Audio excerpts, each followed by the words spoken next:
Her own daughter and son-in-law left her stranded in a Florida parking lot. No car, no apology, no shame. Linda walked 3 miles in 92-degree heat, blistered and silent. They thought she'd forget. They thought she'd forgive. But the SUV they drove? Still legally co-owned by the woman they abandoned. She sold it out from under them, rewrote her will, and removed them from everything. They left me at the mall, she said. So I left them out of my future. Wait, before we go any further, I gotta ask, where are you watching from? Drop it in the comments, and don't forget to subscribe. The sun hit her like a punishment, the moment the sliding glass doors whooshed shut behind her. Linda Moore stepped out of the Sarasota Square Mall, balancing 2 bags of clothes she didn't need, and a purse she'd carried since 2009. She blinked against the white Florida glare, sweat already prickling beneath her collar.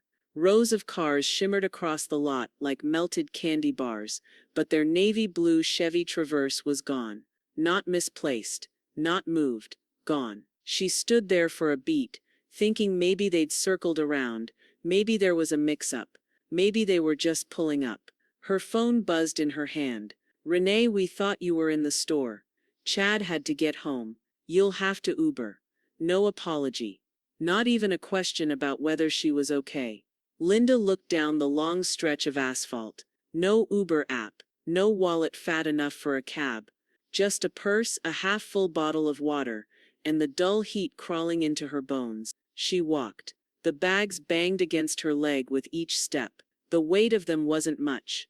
A cardigan for Daisy, some socks on sale, but the silence was heavier. Cars whooshed past on Tamiami Trail, their air conditioning sealed in, while her skin baked under the merciless sun. Her sweat smelled faintly of sunscreen and old perfume. A red blister started to rise on her heel. She didn't cry, not once. It took an hour and 22 minutes to make it back to the cul-de-sac. Linda counted every one of them like pennies in a jar. The front lawn looked the same as when she left, manicured, boring, and hot. The SUV wasn't in the driveway. Before she could reach the steps, the front door swung open. Daisy stood there, sock-footed in a band tee and pajama shorts, her face folded in disbelief. "They really left you?" Linda gave a small nod. Her lips cracked as she smiled. "They did." Inside, the air conditioning hit like a slap. Her fingers tingled from the temperature shift. She kicked off her shoes with effort, ankles swollen like wet sponges, and dropped her bags by the door. Renee leaned against the kitchen counter, phone in hand, a fake concern clinging to her voice like sugar to a rim. "Mom, I swear, we thought you were still in the dressing room. Didn't check the rear view?" Linda asked, voice even. Chad didn't even look up from the TV. "I had a conference call. We can't babysit." "Babysit," Daisy muttered under her breath, disappearing into her room. Linda eased into the armchair she hated, firm and gray and designed for people taller than her. Her legs ached, her lower back hummed, but she didn't argue. She didn't lecture. She didn't even ask why. She reached for her purse, pulled out a small brown notebook, and carefully wrote the date at the top of a clean page. Her pen moved slowly, methodically, a teacher's rhythm, permanent and unshakable. July 12th. Left at the mall. 3 miles in 92 degrees Fahrenheit. No apology. No mistake. Noted, no one noticed her writing. Renee had already moved on to a group text. Chad cheered as someone scored on screen. The house buzzed with the dull drone of people who believed they'd gotten away with something. At 11:23 p.m., the house went dark from the guest room, her designated space. Linda sat cross-legged on the bed, her feet now resting in a bowl of Epsom salt and warm water. Her phone screen lit her face as she scrolled through her limited contact list. Only one mattered. SG, Motor. She tapped the name, her fingers steady despite the stiffness creeping into her knuckles. The keyboard clicked softly as she typed. "I'm ready." She hit send. Then she smiled. Linda didn't flinch. She stood just inside the screen door, out of sight but well within earshot, the smell of overwatered azaleas drifting through the porch. Renee's voice floated across the lawn like a flyer. No one asked for, careful, coached, and sharp-edged with fake concern. Tina Morales stood on her driveway, watering can in one hand, eyebrow cocked. 3 miles. In 92 degrees, she said, blinking behind her sunglasses. What was she? On a vision quest. Renee gave a brittle laugh. You know how she is. Always disappearing. We thought she was still in Macy's. She came home with blisters. Tina said, tilting her head. That sound like wandering to you. From inside, Linda smiled. She opened her notebook on the kitchen table, turned to a fresh page, and in her small looping script, wrote 4 words: control the narrative early. The next morning, Linda dressed in clean khakis and a pale blue blouse, hair pinned neatly at the sides, and left without a word. Renee wouldn't notice. Chad was already out, and Daisy had headphones in, still half asleep over cereal. The heat was already baking the sidewalk by 9 a.m., but Linda didn't mind. It was a dry heat for once, breeze pushing gently off the Gulf. She stepped through the open gate of Gupta's Auto Resale and Title, where the faded red and white sign still hung crooked over the office. The scent of motor oil mixed with sunscreen and coffee. A soft hum of cicadas droned beneath the growl of a pressure washer nearby. Sam Gupta looked up from behind a cluttered desk, eyes narrowing in recognition. Well, well, he said, standing slowly. Haven't seen you since the retirement cake. It had coconut in it, Linda said, smiling faintly. You remembered I hate coconut. I remember what matters. Sam gestured to the folding chair across from him. What can I do for you, Morse? She slid a folder across the desk, fingers steady. I need you to look at some things. Sam opened the file. Inside, copies of a vehicle title, a financing agreement, 2 years of insurance paperwork, and 3 printouts from the DMV website. You kept this all? He asked, flipping through. They didn't, Linda replied. He sat back, rubbing his chin.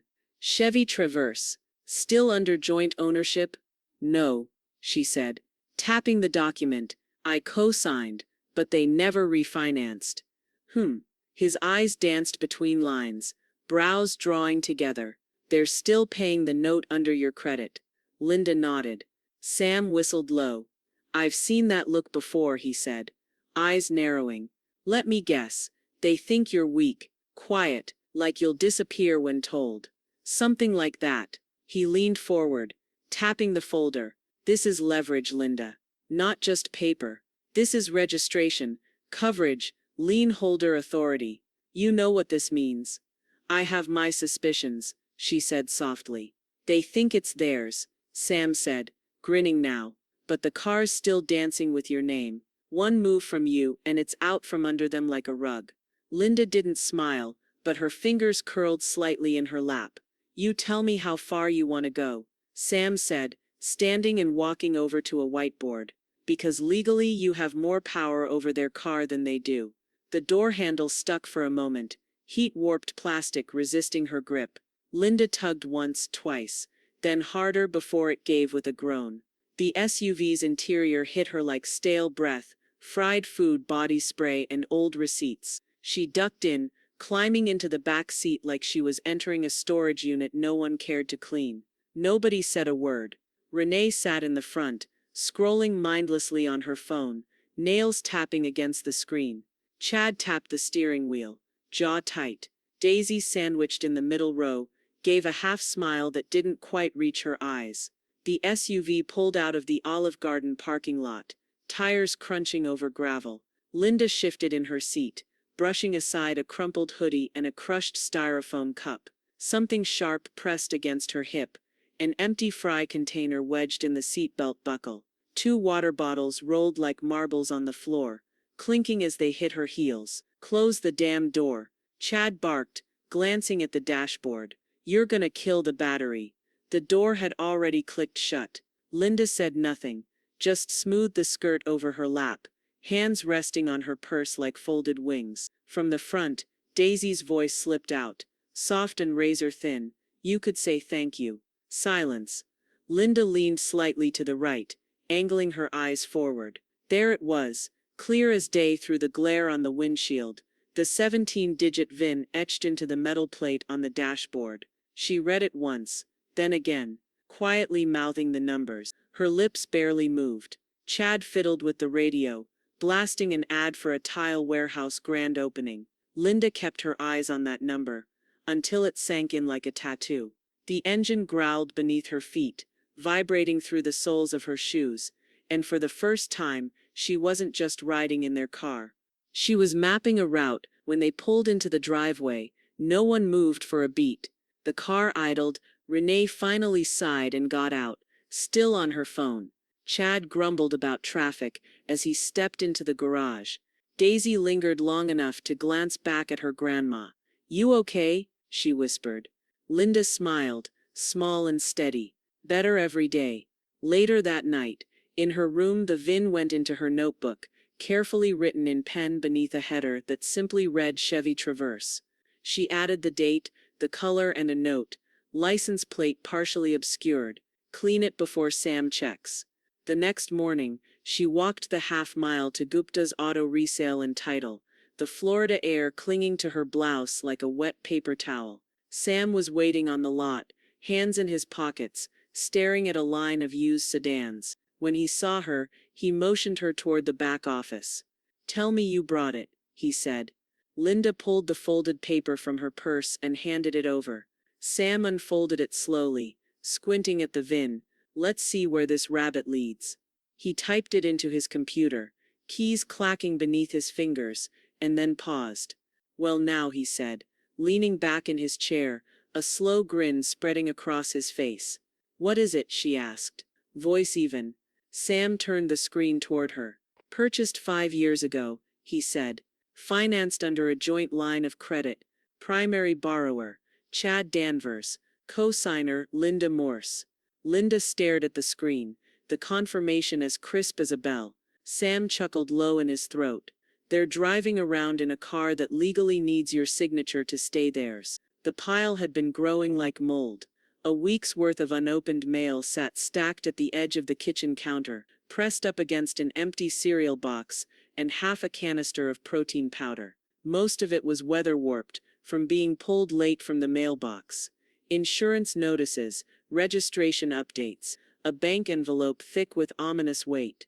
Linda stood in front of it, arms crossed, the sun from the window striping her arms through the blinds like prison bars. She had asked twice. Renee had brushed it off both times. "It's just junk, Mom. Chad takes care of all that." But Chad didn't. He never did.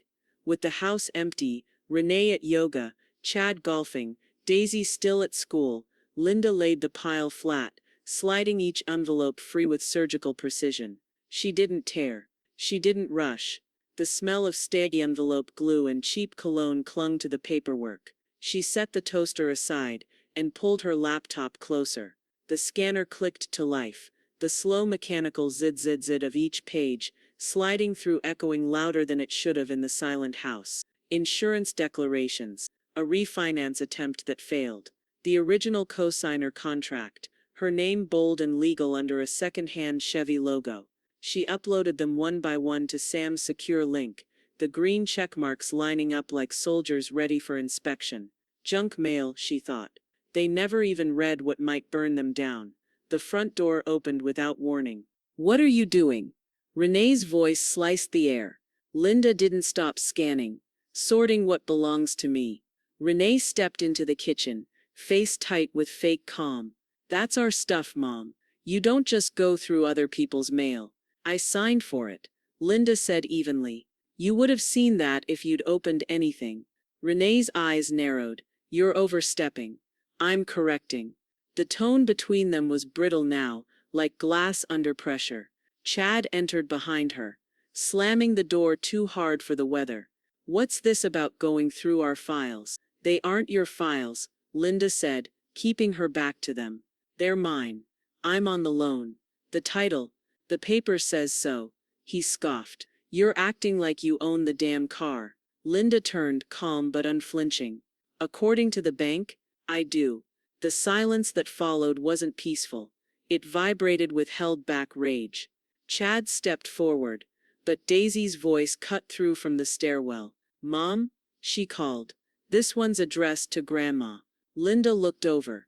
Daisy held a letter with her name printed neatly on the front, yellow forwarding sticker half peeled at the corner. Give it here, sweetheart, Linda said, her voice cooling again.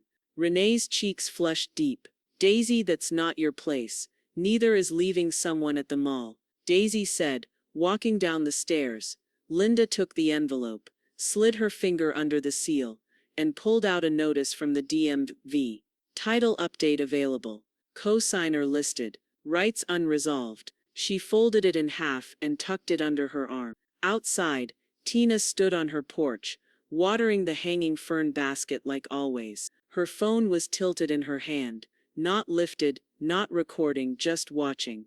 When Linda stepped outside, a few minutes later to toss the cereal box in the recycling bin, Tina didn't look away.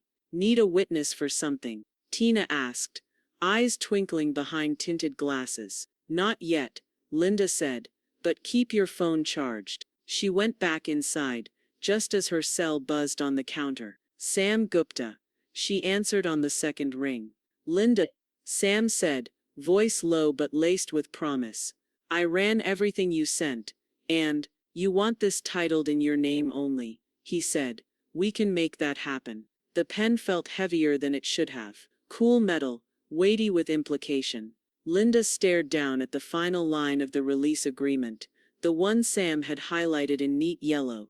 The office smelled of old leather chairs, printer ink, and cheap air freshener, trying its best to mask the humidity. The ceiling fan creaked rhythmically overhead. She didn't hesitate. With one deliberate stroke, she signed Linda E. Morse, same way she had on the loan documents 5 years ago.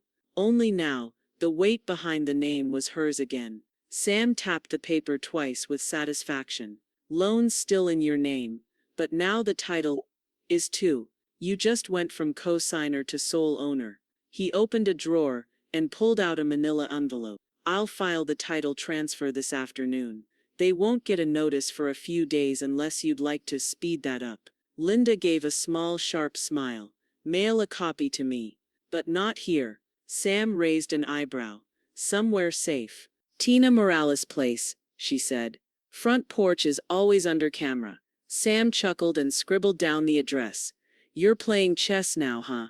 I used to play for time, Linda said. Now I play to win.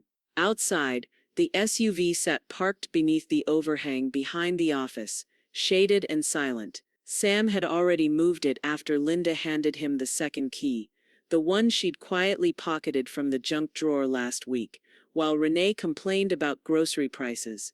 He placed the keys in his desk drawer and locked it with a soft click. You want it listed in the weekend consignment lot? Not yet, she said.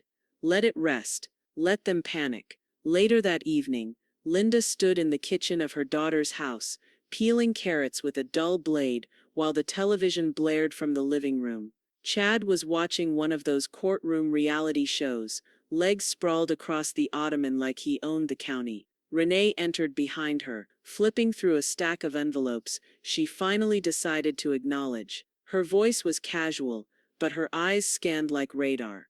Did you touch the car paperwork? She asked. Linda didn't look up. You never read what you signed, do you? Renee froze for just a moment, just long enough to give herself away before snorting. Whatever, Mom. But Linda didn't miss the tightening in her daughter's jaw, or the way she checked her phone immediately after. Good. Let her chase shadows. That night, while Renee was in the shower, and Chad had passed out mid-snore with a Coors can still in his hand, Linda made her way to the kitchen table. She plugged Renee's phone into its charger like always habitual unnoticed, and opened the My Chevy app with practiced ease. 2 taps, 1 swipe, and the vehicle was gone from the dashboard. She set the phone back exactly where she found it. The next morning, panic dropped like a thunderclap. Chad's voice shook the house. Where's the car? Linda sipped her tea at the breakfast bar. Renee darted into the room in gym clothes and bare feet, hair tied back, face flushed. It's not in the driveway. Did you move it? Did someone tow it? I didn't move anything, Linda said calmly, not even looking up. Daisy peeked down the stairs, earbuds dangling. Is it stolen? Renee grabbed her phone, opened the app, and blinked. It's not showing up. Chad was already on the phone with the sheriff, pacing like a wind-up toy. I'm reporting a stolen vehicle, 2017 Chevy Traverse, Navy, Florida plates. He froze mid-sentence. Sir, the dispatcher said over speakerphone, voice crisp. That vehicle is registered to a Linda Morse. Do you have permission to file a report on her behalf? Chad's face turned blotchy. No, it's our car. It's my gen. It was under both our names. Not anymore, the dispatcher said. It shows sole ownership under Linda E. Morse, updated as of yesterday. The line went quiet. Linda took a slow sip of her tea. It tasted better than it had in years.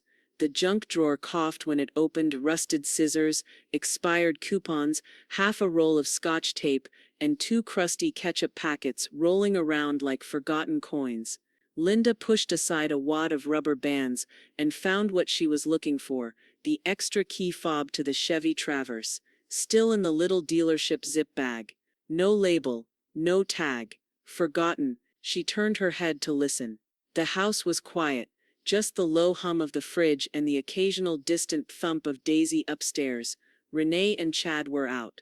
Linda held the key fob in her palm for a full minute, staring at it as if it were a rare coin dug out of sand. Then she pocketed it. Chad's voice cracked like a whip across the house 2 days later. Who took the damn car? Linda stayed seated at the breakfast nook, buttering a slice of toast with deliberate care. I swear to God, Chad shouted again, stomping through the living room. This is theft. Someone's gonna answer for this. Renee followed behind him, wild-eyed and sweating from a rush jog. It's not on the app. Not pinging at all. It's like it vanished.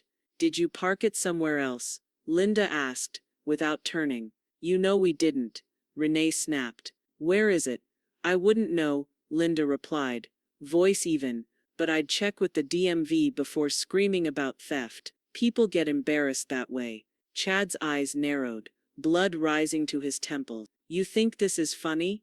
No, Linda said. Standing now. I think it's legal. 20 minutes later, a Sarasota County patrol cruiser pulled up at the curb, tires crunching the gravel.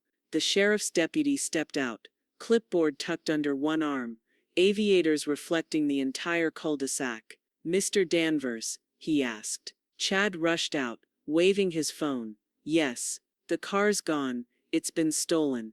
The deputy nodded calmly. That your Traverse out of Bee Ridge? Yes. The deputy flipped a sheet. Says here it's registered solely under the name Linda Morse as of last week. Renee stormed onto the porch, her voice rising.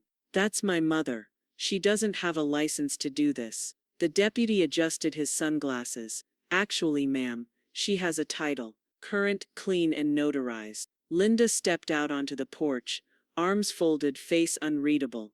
I didn't take anything, she said. I signed for it. That's not the same. The deputy nodded once. As far as we're concerned, the vehicle belongs to her. Renee's mouth opened, then closed again. You can always call a lawyer, the deputy added. But the law's the law. Across the street, Tina Morales waved from her porch like it was a neighborhood parade. Everything okay over there, she called. Phone unmistakably in hand, camera facing the scene. Linda looked over her shoulder. Just a little confusion. Tina sipped from her tumbler. Sure looks like clarity to me. Inside the house, Daisy stood by the kitchen window, iced tea glass in hand, watching it all unfold. She didn't say a word until Chad had stormed inside, and the cruiser drove off. Then she grinned. Totally. That afternoon Sam sent a photo the Chevy, newly washed and parked in the front line of his lot under the oak tree, bright orange sticker slapped on the driver's side windshield. One owner. The fuel gauge blinked angrily when Sam turned the key. He sat behind the wheel of the Navy Chevy Traverse, parked just beneath the moss-draped oak on the lot, windows cracked an inch to keep the stale air from stewing. The dash beeped. Low fuel. The needle hung limp over the E. He chuckled, glancing toward the office where Linda stood, folder in hand, sunglasses on, the breeze lifting strands of her silver hair. She didn't wave. She didn't have to. He rolled the SUV forward toward the pump at the back of the lot. The smell of hot asphalt and gasoline mixed into a sharp tang in the air as he filled the tank, watching the numbers climb past 50, then 60. Running on fumes, he muttered. Figures. Back inside the office, Linda placed the manila folder on his desk.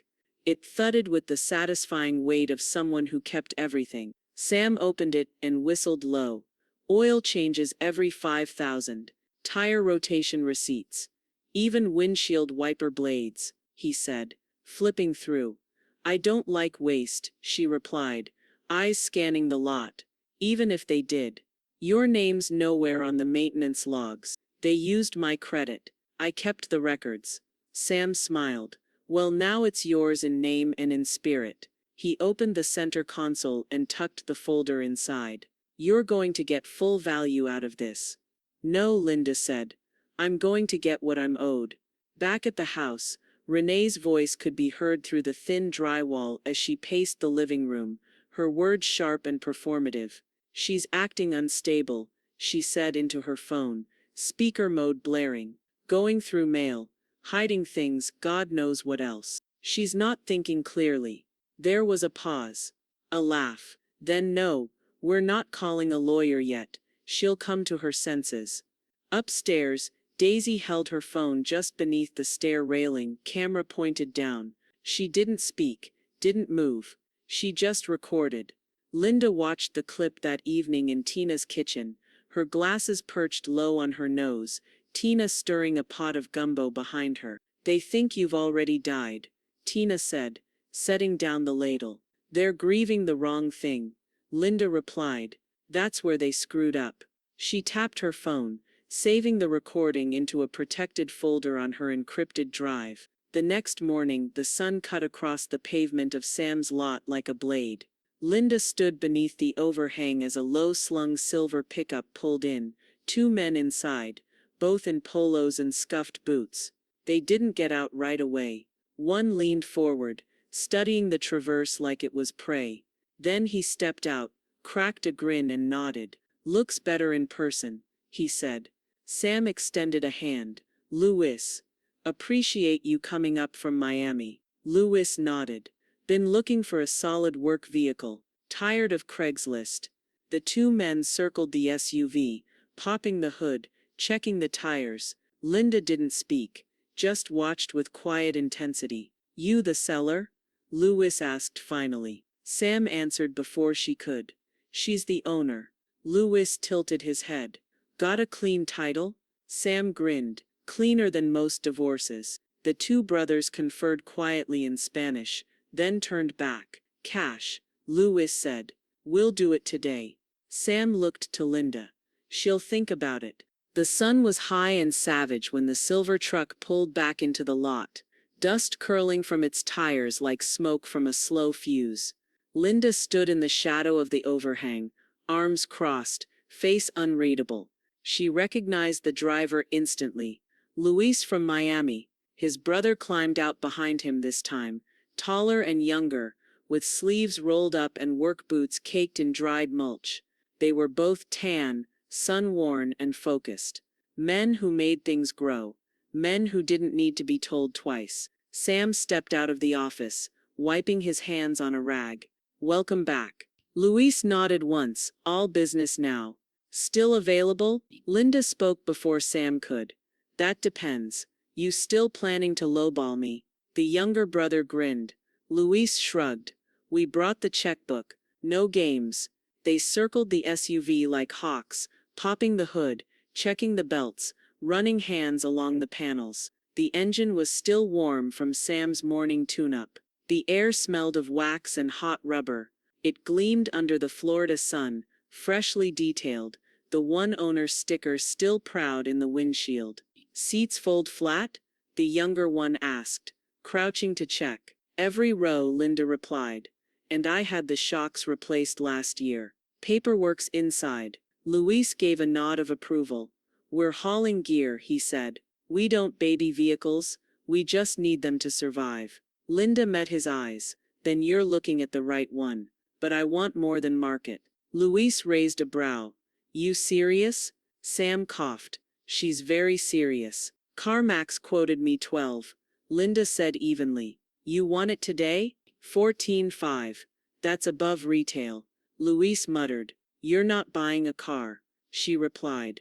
You're buying a clean slate. You want it or not. The two brothers exchanged a few rapid phrases in Spanish, their voices low but energetic. Finally, Luis sighed. You got papers to prove all this work? Folders in the glove box. Linda said. Chronological. Tabs included.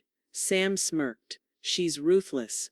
No, Linda said, adjusting her sunglasses. Just awake now. Across town, in Renee's cramped home office, frustration pulsed like a drumbeat. She refreshed the My Chevy app again and again, jabbing at her screen until the phone buzzed with heat. No vehicle detected, no location, no alerts. The car had vanished digitally, just like it had physically. She stomped out of the room and threw her phone onto the kitchen counter. Something's wrong with the app, she muttered. Chad, shirtless and angry in gym shorts, grabbed the phone. It's not the app, it's her. You said the sheriff couldn't help. He couldn't. Said everything was legal. But I'm calling that damn lot. Gupta has to know where it is. Sam answered on the third ring. Danvers. Chad didn't waste breath. Where's the Traverse? You're hiding it. Sam leaned back in his chair, watching through the window as the brothers signed the offer sheet. I don't work for thieves, he said. You listen to me. No. You listen. Sam cut in, voice dropping cold. You used her name. You used her credit. And then you left her walking through a mall parking lot in July like she was a dropped grocery bag. Chad fell silent. Sam smiled, enjoying the pause. She got smart. You got sloppy. Now hang up. He ended the call. Linda stood by the open driver's side door, pen in hand, contract resting on the hood. Luis handed her the check, the kind that was printed from a real bank, not pulled out of a checkbook like a diner receipt. She examined the numbers, then the name. Everything matched. No hesitation. She signed, slow and deliberate. Sam clapped once, loud and sharp. Done. Luis and his brother slid into the SUV like they'd owned it for years. The engine turned over without a hitch. The orange sticker caught the sun as they pulled away, rolling down Bee Ridge Road and out of her life for good.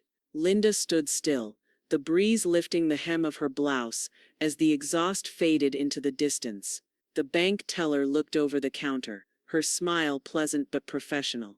Would you like to deposit the full amount, Miss Morse? Linda placed the certified check gently on the marble counter, like it was a photograph she didn't want smudged. Into the trust, she said. The one in my name only. The teller nodded, tapping her keyboard. The bank smelled faintly of printer toner and old money. The AC hummed overhead, cold air kissing the back of Linda's neck as the deposit cleared. Funds available immediately, the teller said.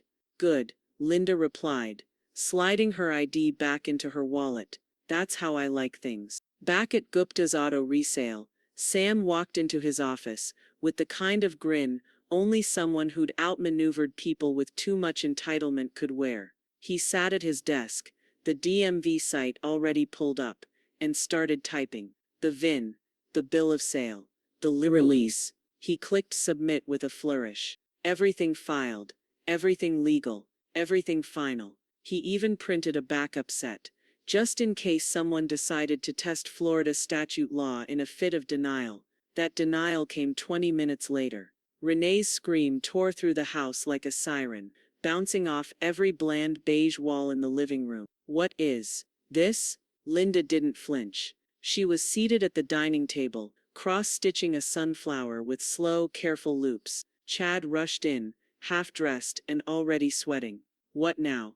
Renee shoved her phone in his face. Look, that's our car. Sold by owner? She posted it. She sold it. The Facebook listing, now marked sold, was shared by Sam's dealership page, complete with a wide-angle shot of the Traverse, the one-owner sticker still proudly visible, and the caption clean title, full service record, new home in Miami. Chad's face went purple.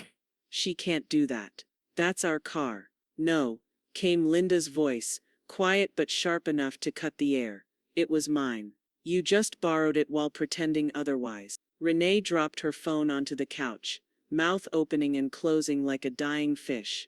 I'm calling a lawyer, Chad growled, already reaching for his own phone. She's unstable, manipulative. This has to be illegal. Linda kept stitching. That's a lot of words for caught. 15 minutes later, the sheriff pulled up again. Same deputy, same clipboard, same sunglasses. Chad marched to the door, like a man going to war. She stole that car, he barked before the deputy could speak.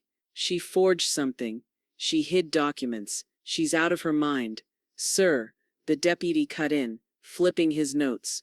The vehicle was registered to Miss Linda Morse as of 2 weeks ago. The sale was filed yesterday, fully notarized. Notarization matches the state ID, but it was hers to sell. The deputy repeated, tone flat. There's no legal recourse. Case is closed. Renee sat on the bottom step of the staircase, stunned. Chad's mouth moved, but no sound came out. An hour later, Tina rang the doorbell holding a glass cake stand with lemon cake under a cracked plastic dome. Congratulations, she said, handing it to Linda. Linda peeked under the lid and smiled. Sweet, like revenge. Tina grinned. Sharp like lemon, too. They sat on the porch in the late afternoon light, the cicadas humming like broken streetlights. The sugar glaze melted just a little in the heat. Daisy came outside last, holding 2 glasses of iced tea. I saw the Facebook post, she said, setting the glasses down. People are losing it in the comments. Linda didn't check. Instead, Daisy lifted her hand and held it out. Linda gave her a clean, satisfying high five. You didn't just walk home, Daisy said. You walked away. Inside, the dining table was empty except for a single white envelope. Renee picked it up like it might bite her. Notice of sale, bill of transfer, title confirmation. Her name wasn't on any of it. Not once. Signed, sealed, untouchable. The phone rang once, twice, 3 times, then again, and again, and again. The screen lit up with Renee, mobile while Linda sat in Tina's sunroom, the soft whir of a ceiling fan overhead and a glass of hibiscus tea in her hand. The phone buzzed against the wicker side table. She didn't touch it, just watched it like a mosquito she didn't feel like swatting. Renee's name faded. Then came Chad. Incoming call. Chad Danvers. Linda didn't flinch, not even a blink. She lifted the tea to her lips and took a sip, savoring the chill. Her silence wasn't passive, it was earned. Chad tried the softer route a few hours later.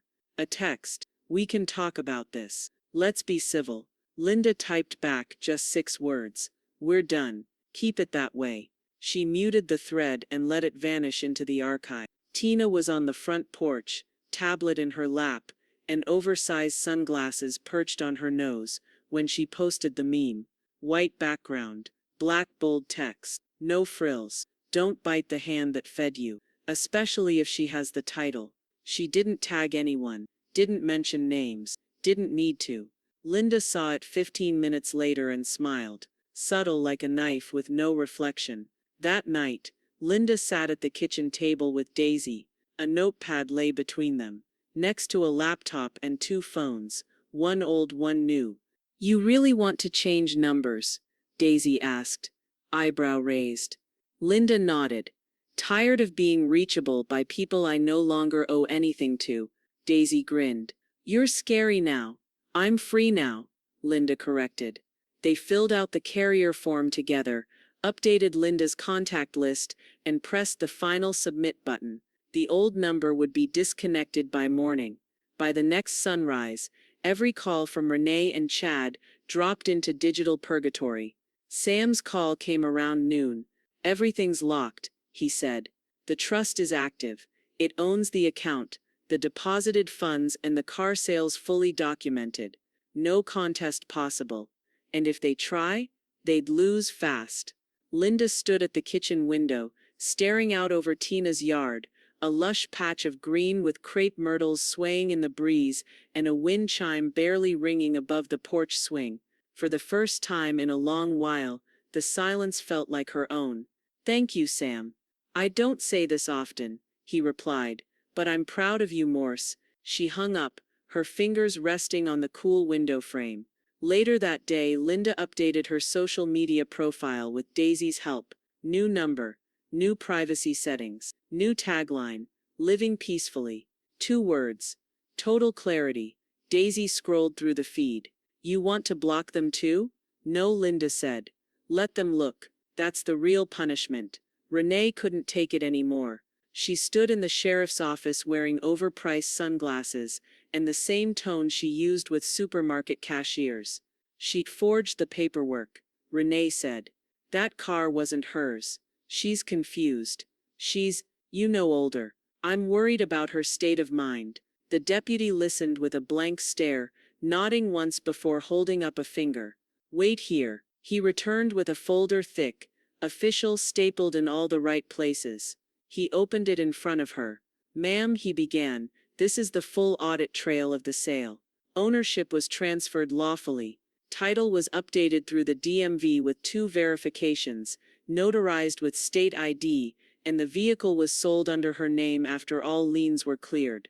Renee's face drained. You're telling me I'm telling you. The deputy interrupted. You just filed a false police report. The knock on the door wasn't rushed, but it carried weight, 3 precise raps that echoed through the quiet house like a verdict. Linda opened it slowly, the soft creak of the hinges greeting the Sarasota heat that flooded in behind the sheriff's uniform. Miss Morse, the deputy said, hat tucked under one arm. It was the same man who'd been here before, calm, unbothered, the kind of man who'd seen both fistfights over lawn boundaries and inheritance wars in gated neighborhoods. Linda stepped aside and gestured to the dining table already set with a folder and 2 glasses of sweet tea. Would you like to sit? He blinked once, then gave a tight smile. Don't usually get this kind of welcome. I'm not hiding, Linda said simply. I'm documenting. They sat. She pushed the folder toward him. Here's everything you'll need. Title, sale contract, bill of sale, bank loan payoff confirmation, cosigner file, trust structure, notarized estate account authorization, screenshots from the app deletion, all date stamped. The sheriff opened the folder and began flipping. Outside, the cicadas buzzed in relentless harmony with the distant hum of a lawnmower. Inside, the only sound was paper sliding over paper and the quiet clink of ice shifting in a sweating glass. This is cleaner than 90% of the sales I see, he muttered, eyebrows lifted. And I've been doing this since people still mailed car ads. Linda didn't gloat. She didn't need to. The door slammed open 20 minutes later.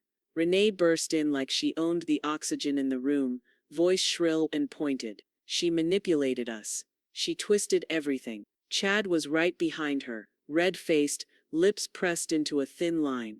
The sheriff stood calmly, the folder still in his hands. Ma'am, you need to lower your voice. She set us up. Renee snapped. She weaponized the paperwork. She followed the law, he replied.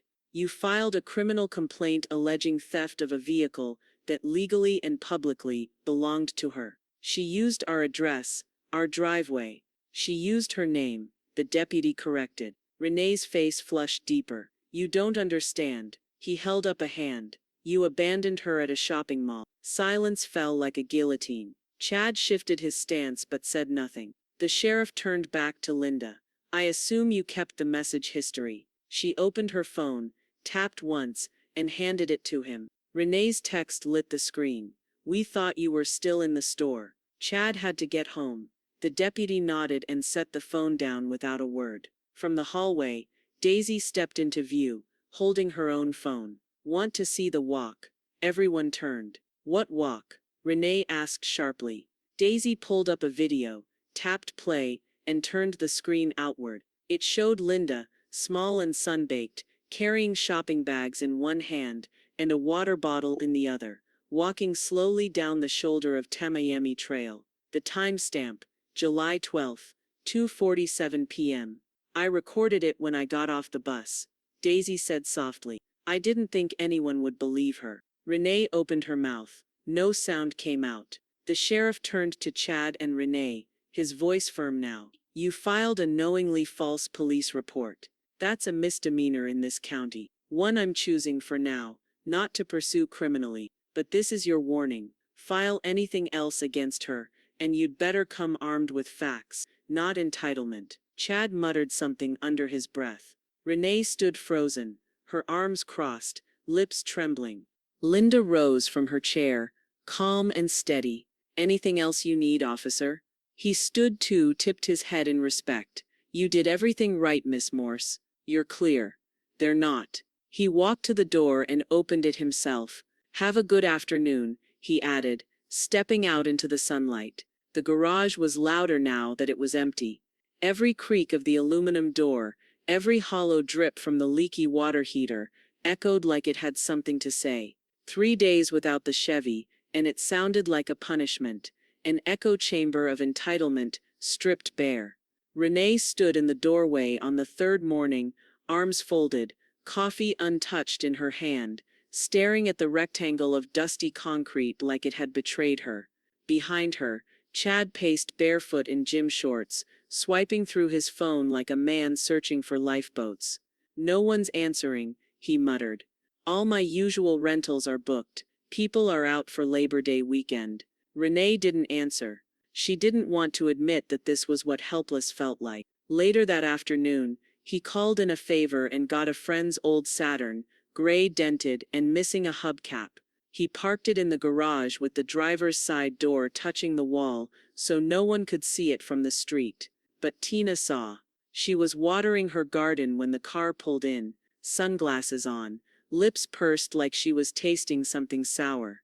A few minutes later, she posted to Facebook, "Being a caregiver is exhausting." It was Renee's post. Underneath it, Tina replied without flinching, "So is lying."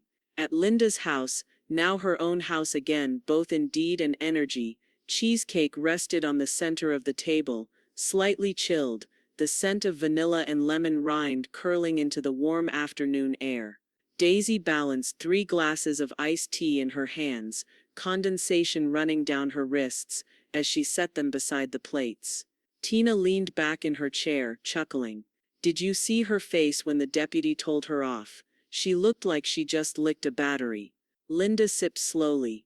She thought she could lie her way through law the same way she does through family. Daisy forked a bite of cheesecake. They can't even call it their car anymore. They never could, Linda said. I just let them pretend. The laughter came easy now, the kind that didn't check for permission. Sam's email arrived an hour later. Linda opened it in her study, the blinds drawn halfway against the Sarasota heat.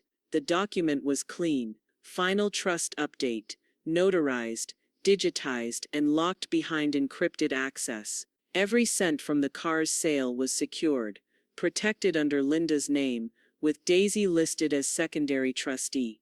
No Chad, no Renee, no loopholes. Linda exhaled, the kind of breath that comes after years of holding it in. She walked to the front room, poured herself a glass of peach-flavored seltzer, and stood at the window overlooking her modest lawn. Tina's wind chimes twinkled next door. Across the street, the garage sat open and bare. The borrowed Saturn was gone again.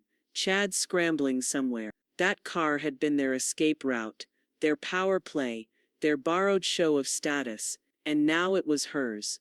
Sold, transformed into security and independence, permanently gone from their grasp. That car, she murmured, took me further than they ever did.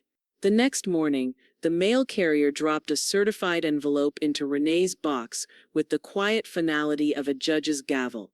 Renee opened it standing in the kitchen, barefoot on tile still sticky from spilled juice. No one had cleaned up. She tore the seal, eyes scanning quickly, then again slower, as the words hit her like bricks.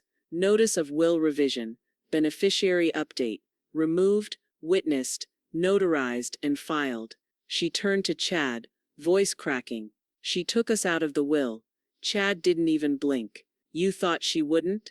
The lawyer's office smelled like cedar and ink and old secrets.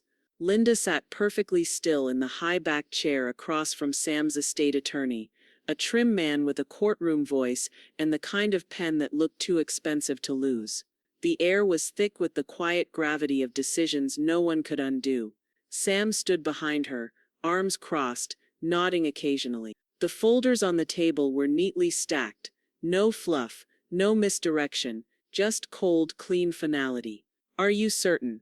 the attorney asked, glancing up. "I am," Linda said. The attorney clicked his pen once and began to sign. Then she did. Line by line. The new will, the irrevocable trust, the healthcare proxy. The clause that explicitly excluded both Renee Morse Danvers and Chad Danvers with full awareness and intent. The documents named a single beneficiary, Daisy Morse. Everything: bank accounts, trust income, home ownership, power of attorney, would bypass the people who had called her a burden and land squarely in the hands of the one person who'd never looked away. Later that evening, Tina walked up the path to Linda's house with a rolled-up legal envelope tucked under her arm. She was still wearing her gardening gloves, and didn't bother to take them off as she handed the notarized copy over the threshold. "All filed," she said. "Stamped and sealed, Sarasota County style." Linda opened it gently and looked down at her own signature. It wasn't vengeance that filled her chest, it was relief. Something real and warm and clean. "Thank you for being my witness," Linda said softly. Tina smirked. "Best view I've had all year." The next day Linda left the envelope on the kitchen table, folded, visible, deliberate. Just after 11 a.m., the front door burst open without a knock. Renee charged in with the same self-righteousness she'd worn since she was 13. Her phone was clenched in one hand, like she was ready to record or call or sue, whichever served her first. "This is petty," Renee snapped, her voice echoing off the walls. Linda stood calmly at the kitchen island, slicing strawberries for shortcake. "This is necessary," she replied. Renee shook the envelope. "You're cutting us off over one mistake." Linda placed the knife down, wiped her hands on a cloth, and turned fully to face her. "One mistake," she echoed. "Is that what we're calling 3 miles in the heat, and no one noticing I wasn't in the car?" Renee's jaw locked. "That wasn't intentional. Neither is inheritance," Linda said. "It's earned, not assumed." The door slammed again. Chad stormed in like thunder, red-faced and already yelling. "This is a power move. You're just trying to punish us." Linda didn't blink. "No. I'm just putting my name where it always belonged, on my own future." His voice rose. "You're ungrateful. You live in our house." That's when Daisy stepped between them, her body small but unshaking. "No," she said, turning to face him. "She lives in her house. You just pretended it was yours." Chad blinked. "You don't talk to me like that." "I do now," Daisy said. "Chin up. You're done." Linda didn't say a word. She just reached into a folder on the counter and held out a single sheet of paper, freshly notarized, freshly signed. The house deed. Amended. Jointly owned now by Linda Morse and Daisy Morse. A transfer of rights effective immediately. Chad stared at it like it was a foreign language. Renee's face went slack. "You can't just hand her the house," Renee whispered. "I didn't," Linda said. "I gave her what you threw away." Outside, the sprinkler clicked to life, casting lazy arcs of water across the lawn as if the world hadn't just shifted beneath their feet. The salesman handed her the keys like they weighed nothing, but in Linda's hand they felt like something heavy had been lifted. A door finally closed.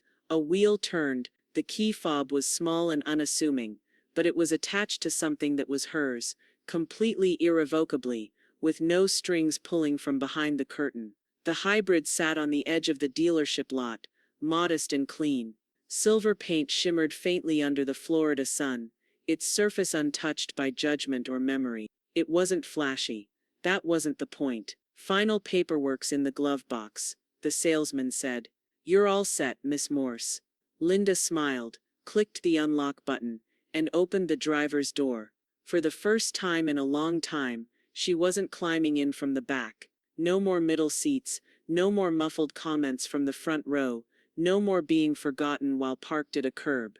She slid into the front seat, adjusted the mirrors, turned the engine over, silent, smooth, ready. By noon, she was parked back in her own driveway. No more garage shuffling, no questions asked. Just her name on the plate and the title, and a full tank she didn't have to argue about. Tina arrived 15 minutes later in paint-streaked cargo shorts and a wide-brimmed hat. Got the brushes, she called out, hoisting a canvas bag. They started with the porch. Pale blue with white trim, just as Linda had always wanted, but had never bothered asking for. Each stroke was deliberate, a cover-up of the old life she'd painted herself out of. Tina handed her a smaller brush for the corners. You finally look like you live here, Tina said, stepping back and squinting against the sun. Not just visiting. I was a guest in my own life for a long time, Linda replied. No more. They replaced the dented old mailbox too. New wood post, fresh numbers, no name but hers on the side. Linda took the old one to the curb herself, and didn't look back. Inside, Daisy helped her sort through the old photo boxes, faded and wrinkled from years of being ignored in the hall closet. We putting up everyone? Daisy asked. Not everyone, Linda said. Just the people who stayed. The hallway became a gallery of real love. Linda and Daisy at the beach, Sam holding up a lemonade toast at Tina's birthday, snapshots from Thanksgiving dinners where laughter lived in the background, not resentment. Tina with rollers in her hair, Linda as a young mother, smiling in a way she hadn't in years. Not one photo of Renee. Not one of Chad. Daisy stood back with the level in hand. You sure? I'm not erasing history, Linda said. I'm correcting the framing. The final photo they hung was from the week after Linda sold the car. Her and Daisy on the front steps, cheesecake between them, sunshine on their shoulders. It fit perfectly in the center of the wall. Later that evening, they sat out front, catching the breeze. The scent of fresh paint still lingered, mixing with the soft musk of jasmine and mulch from Tina's yard. The porch light flickered on as dusk settled like velvet over the cul-de-sac. Daisy swirled ice in her lemonade and broke the silence. Grandma? Linda looked over, eyebrows raised. Can I stay here full time? Linda set down her glass, thought for a moment. The cicadas buzzed a little louder as the air thickened, waiting for the answer. Finally Linda smiled. A full, open, unguarded smile. You already are. The ice clinked softly in her glass as Linda brought it to her lips, the citrus-sweet sting of lemonade cooling her throat. Her porch creaked gently beneath her bare feet, and the air hung heavy with late summer warmth, thick with gardenia and just a hint of mulch from Tina's fresh landscaping. The sky above her was brushed in amber and lavender, a watercolor sunset slowly dripping into dusk. She watched it all in silence, every leaf twitching in the breeze, every moth daring the porch light, every passing car. Her new sedan sat parked in the driveway, clean and quiet, pale silver polished, unassuming. There was no vanity plate, no dealer frame, no reminder of who paid for what. Just her name, on the title, on the insurance, on the keyring resting beside her glass. No cosigner, no backseat waiting, no voice barking from the front, telling her to close the door faster or mind her seatbelt. She was no one's passenger now. At the edge of the porch, Daisy sat cross-legged on a faded cushion, sketch pad balanced on her knee, charcoal pencil whispering against paper. She kept glancing up at Linda, brow furrowed in concentration. You're smiling again, Daisy said softly. Linda didn't respond right away. She let the breeze sweep her hair back from her face. Then she turned just enough to catch her granddaughter's gaze. Feels strange when it's real, she said. Daisy nodded, finishing the curve of Linda's jaw. You look finished. Not in a bad way. Like a puzzle that finally got the corner pieces. Linda chuckled. That's what peace looks like. The phone buzzed once beside her, screen lighting up with a name that now made her grin, not flinch. Sam Gupta. Text. Sold. Full price. Congrats. Linda sipped her lemonade again, savoring the taste of finality. No haggling. No delays. No mess. Sam had handled the last piece of business. The final investment from the trust had been liquidated, funds deposited, paperwork closed. Everything she'd built and reclaimed was now locked in her name, guarded, protected. No one could take it back, and no one would dare try. Tina arrived a few minutes later, wearing her porch wine dress, and carrying two mismatched glasses. She handed one to Linda, already clinking before she even sat down. "Here's to long walks," Tina said with a wink. Linda raised her glass. And longer memories, they drank under the dusk sky as the first stars blinked through. The street around them hummed with sprinklers and the low whir of AC units kicking on in cheap rhythm. Somewhere, someone grilled something smoky and peppery, and laughter floated faintly from a backyard one street over. Normalcy. But quieter. Sweeter. Then came the sound of tires. Linda heard them before she saw them, cheap, grating tires on a car that wasn't well loved. She turned her head just in time to see the faded red hatchback crawl past the edge of the cul-de-sac. The paint was oxidized. The side mirror taped. A bumper sticker peeling at the corner read, "My kid is an honor student," the irony unspoken. Inside, Renee in the passenger seat, arms crossed tightly over her chest. Chad behind the wheel, jaw clenched, not looking left or right. They didn't wave, didn't slow. Just kept driving, swallowed by the gold-lit haze of the road ahead, windows up tight like they were holding in what was left of their pride. Tina raised an eyebrow. "Borrowed again?"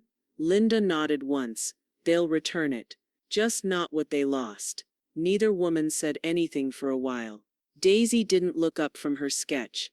The porch light flicked on automatically, casting a warm glow across Linda's knees.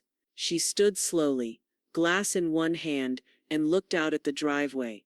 The new sedan gleamed quietly, unmoved and unquestioned. She walked down the steps, feeling the boards under her feet, soft and solid. She stopped at the mailbox, newly installed, freshly painted, and ran a hand over the smooth lettering of her name. No one else's. No hyphen. No silent partner. No borrowed authority. Linda Morse. That was it. That was enough. She turned back toward the porch. Daisy still sketching under the awning. Tina refilling the wine like the evening might stretch on forever. The final mile wasn't the one she walked in the heat. It was the one she'd chosen. Step by step, signature by signature. And she never looked back. "They left me at the mall. I left them behind forever."